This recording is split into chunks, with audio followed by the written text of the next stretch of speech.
مولاي صل وسلم دائما أبدا على حبيبك خير الخلق كلهم نبوي سيرت سيد الكونين والثقلين محمد په دې خبرونه کې به تاسو ته د رسول الله صلی الله علیه وسلم د ژوند حالات په تفصیل سره وړاندې شي.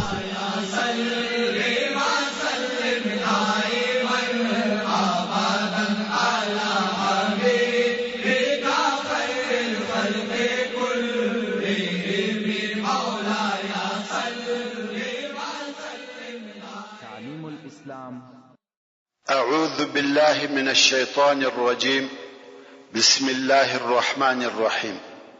إن الحمد لله نحمده ونستعينه ونستغفره ونعوذ بالله من شرور أنفسنا وسيئات أعمالنا من يهده الله فلا مضل له ومن يضلل فلا هادي له وأشهد أن لا إله إلا الله وحده لا شريك له وأشهد أن محمدا عبده ورسوله. أما بعد، محترم ورونو، موږ هغه حالات بیانول چې نعیم ویل د بني قریظه يهود اوس پر دې پښیمانه دي چې دوی د محمد سره خپل عهد او وعده مات کړ او پر دې بیریږي چې تاسو به ولاړ سي او دوی به محمد ته یوازې پرېږدي.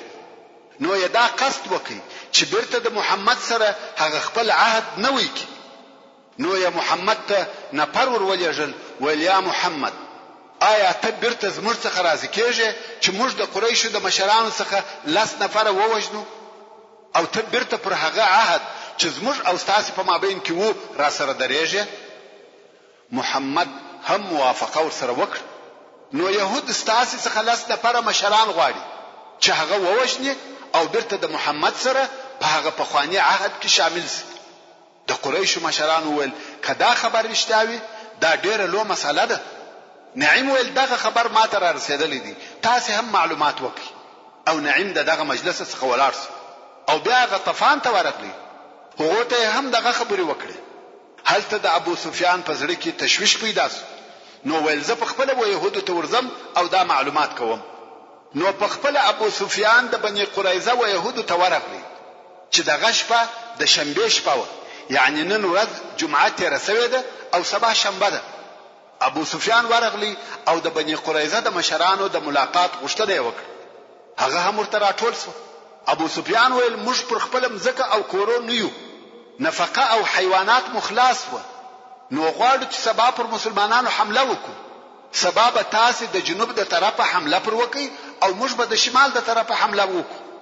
ورونو، تاسو په هیڅ چې دغه د يهودو حمله ولې دونه اعتبار درلودي؟ دا ځکه چې د يهودو د طرفه لار خلاصه و. نو که يهود یو کوچنی حمله هم وکړي، مسلمانان به د دوی سره په جنگ مشغول شي او هلته به هغه لوی لشکره ته د خندق د اوشتلو فرصه په لاس ورسي چې بیا نور وهي چاته ضرورت نه پاتې کیږي او یوازې هغه لشکر د ټولو مسلمانانو د وجلو لپاره بس او کافي دي.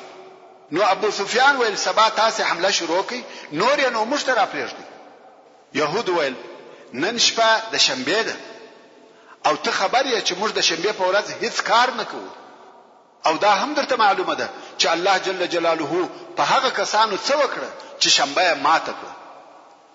هغه خلق یې مسخ کړه، بزوګان او خنزیران یې ځنی جوړ کړ. نو موږ د شنبه په ورځ جنگ نکوو. د ابو سفیان په زړه کې لاس ووهل شو چې والله يهود د هغه خپل قول څخه اوښتي. که څه هم دغه خبره چې يهودو کوله حقیقت وو او د يهودو په دین کې د شنبه په ورځ هیڅ کار نه کیږي. ابو سفیان ویل شه بل سبا د یک شنبه په ورځ به حمله پر وکړو. يهود ویل شدي مګر کله غزموش حمله ناکامه شو بیا خو نو تاسو زی موږ او محمد سره پرېږدي. موږ بیریږو کچيري د غزموش او تاسو حمله ناکامه سي تاسو به وتښتئ او موږ به یوازې محمد ته پرېږدي او او موږ بیا د مقابله نسو کولای. نو ستاسو د اشراف څخه 10 نفر زموږ سره پریږدي او د یک شنبه په ورځ به حمله کوو. ابو سفیان د ځان سره وویل والله نعیم رښتیا ویل او د هغه خبره صحیح ده. يهودو ته ویل شدي زه به خپل ملګرو سره مشوره وکم بیا به تاسو ته خبر درکم. اوس چې ابو سفیان خپل لشکره ته ورغلی ویل والله نعیم رښتیا ویل. نو يهودو ته حال ولېږي چې موږ به په والله یو نفر هم نکدر خو د یک شنبه په ورځ به په ګډه پر مسلمانانو حمله کوو. د بني قریظه يهودو ویل والله نعیم رښتیا ویل. اوس نو د يهودو او کفارو اتفاق مات شو او د ماتېدو سبب یې د نعیم هغه صحیح او معقوله نقشه و.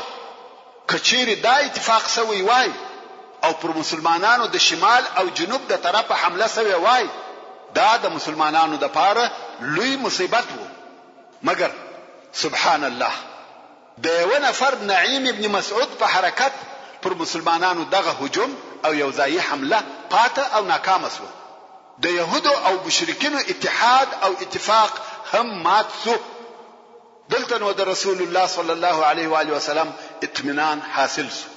مګر په مسلمانانو کې بیره زیاتېده ځکه دا امکان باقی او پاته وو چې د دوو طرفو څخه حمله او هجوم شروع شي. په دغه ورځ ډېر شدید او زورور یخ هم شروع شو. د مسلمانانو بیره نور هم زیاته شو. خو یخ دونه زیات شو چې مسلمانانو هیڅ وخت دونه یخ نه ولیدلی او د یخ سره زورور او شدید باد هم شروع شو. د مسلمانانو نور هم تشویش پریشانی او بیره زیات شو. د باد سره نور هم یخ زیاتیږي. واقعا په مسلمانانو کې ډېر لوی تزلزل پیدا شو. دغه شپه ډېره تاریکه شپه ده. تکه توره تاریکه ده. حذیفه ابن یمان رضی الله تعالی عنہ دغه شپه بیان کوي او وایي ډېره تاریکه شپه و. ډېر شدید او زورور باد و. ډېر شدید او تریخ یخ و او ډېره سخته بیره و. داسې شپه و چې موږ مثل نه ولیدلی. حذیفه ابن یمان رضی الله تعالی عنہ وایي موږ مسلمانان د خندق سره ناست وو. لوږه راته پیښه وه. ټول وږي وو. ټول غریبان وو. د خړولو د پاره مو شی نه درلودی. لباس مو نه درلودی چې د یخ څخه ځانونه په وساتو او نور هم نوې خبر چې څه راته پیښه شي. موږ په دغه خراب او تراب حالت کې یو. مګر لکه رسول الله صلی الله علیه وسلم ته چې په زړه کې وروګرځیده چې د يهودو او مشرکانو په مابین کې تزلزل او بې اتفاقی پیدا شو او شاید اوس یو څه پیښ شي. نو یې د کفارو معلومات غوښتي. اوس شپه تکه توره تاریکه او ډېر شدید یخ دی. یو او بل نه سره وینو. په دغه حال کې رسول الله صلی الله علیه وسلم د هغه کسانو په مابین کې ژغ کړه کوم چې د علیه الصلاۃ والسلام پر شاوخوا موجود و. ویل څوک به د قوم یعنی کفارو خبر را تراوړي او هغه لره جنت دی. ورونو تاسو وګورئ په ظاهر څونه اسانه خبره ده چې تر خندق ور واوړي او هلته وګوري چې د کفارو څه حال دی. بیرته راسي بس دغونه او هغه لره جنت دی. هغه جنت چې خلقو شپې په سرونه کړی دي. خلقو مالونه په خرڅ کړی دي. خلقو سرونه پر ور کړی دي. خو بیا هم جنت په شک کې دی. مگر اوس ولار سره راسه د کفارو خبر راوړه او د رسول الله صلی الله علیه و آله وسلم په شاهدی هغه لره جنت دی. خو حذیفه ابن یمان رضی الله تعالی عنہ وایي هیڅوک نسو ولاړ. دا د دغه شپې پر خطرناک حالت دلالت کوي. بیا هم د دوهم وار د پاره رسول الله صلی الله علیه وسلم وویل څوک په د قوم خبر را تراوړي هغه لره جنت دی. بیا هم څوک نسو ولاړ. رسول الله صلی الله علیه وسلم دریم وار بیا وویل څوک په د قوم خبر را تراوړي هغه لره جنت دی. بیا هم هیڅوک نسو ولاړ. درې واره رسول الله صلی الله علیه و آله وسلم و جنت ته وربولي او یو نفر هم نه ولاړیږي. حذیفه رضی الله تعالی عنہ وایي بیا نو رسول الله صلی الله علیه وسلم په حرکت شروع وکړ. یعنی دا هغه خپل ځای څخه ولاړ سو او رهیسو. په دغه تکیه زما دورانه څخه پښو مشته. حذیفه رضی الله تعالی عنہ وایي ما ځان سره راټول کړ. بیرېږم چې اوس راته ونه وایي چې ولار څه خبر راوړه. خو چې پښه راڅخه وموښتل ویل څوک یې؟ وایي ما په زړه کې وویل چې اوس دې نو لیږي. نو چې ویل څوک